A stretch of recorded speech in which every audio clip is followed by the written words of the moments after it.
ଜଙ୍ଗଲରେ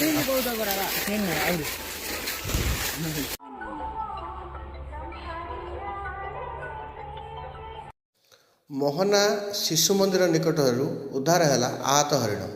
ମୋହନା ହନୁମାନ ମନ୍ଦିର ଉପରେ ଥିବା ଜଙ୍ଗଲରୁ ବାଟବଣା ହୋଇ ସହର ମଧ୍ୟକୁ ଆସିଥିଲା ଏକ ହରିଣ, ଯାହାଫଳରେ ମୋହନା ଶିଶୁ ମନ୍ଦିର ତାଳବାଡ଼ରେ ବାଡ଼େଇ ହୋଇ କ୍ଷତାକ୍ତ ହୋଇଯାଇଥିଲା। କ୍ଷତାକ୍ତ ହରିଣଟିକୁ ସ୍ଥାନୀୟ ଯୁବକ ଆଶିଷ କୁମାର ବେହେରା, ସୀତାକାନ୍ତ ଗୌଡ଼, ଉମାକାନ୍ତ ଗୌଡ଼ ଓ ଲାଲୁ ବେହେରା ଉଦ୍ଧାର କରି ପ୍ରାଣୀ ଚିକିତ୍ସା କେନ୍ଦ୍ରରେ ଆଣି ଚିକିତ୍ସା କରାଇଥିଲେ ଓ ମୋହନା ଫରେଷ୍ଟ ଡିପାର୍ଟମେଣ୍ଟକୁ ଖବର ପଠାଇଥିଲେ।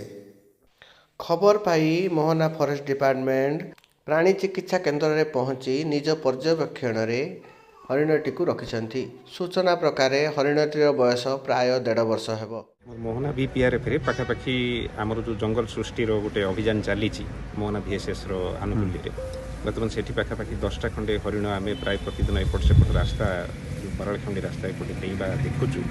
ସେଗୁଡ଼ାକ ସବୁ ଭିତରୁ ଯାଇକି ପାଣିର ଅଭାବ ଘଟିବା ପରେ ସେମାନେ ଯାଇକି ବର୍ତ୍ତମାନ ଯେଉଁ ହରଭାଙ୍ଗି ନାଳ ଅଛି ସେଇଠୁ ପାଣି ପିକି ଆସୁଛନ୍ତି। ଆସିଲା ବେଳେ ତାଙ୍କୁ ଲୋକମାନେ କିଛି ତାଳି ମାରିକି ଉଚ୍ଚ ସ୍ୱରରେ ତାକୁ ଘୋଡ଼େଇ ଦେଇଛନ୍ତି, ଯଦ୍ୱାରା ସିଏ ଆସିକି ଆମ କଲେଜ ପାଖରେ ଯେଉଁ ତାରବାଡ଼ ଅଛି ସେ ତାରବାଡ଼ ପାଖରେ ରହିଯାଇଛି। ତାରବାଡ଼ ପାଖରେ ବେକାରୀ ଗୋଟେ ମାଇନର ଇଞ୍ଜୁରୀ ହେଲା ପରେ ସେ ରହିଯାଇଛି। ତାପରେ ଆମ ଖବର ହେଲା ପରେ ଆମ RRT ଆଉ ଆମର ଯେଉଁ ଫରେଷ୍ଟ ଗାର୍ଡ଼ ଅଛନ୍ତି ସମସ୍ତେ ଯାଇକି ତାକୁ ଉଦ୍ଧାର କରିଛନ୍ତି।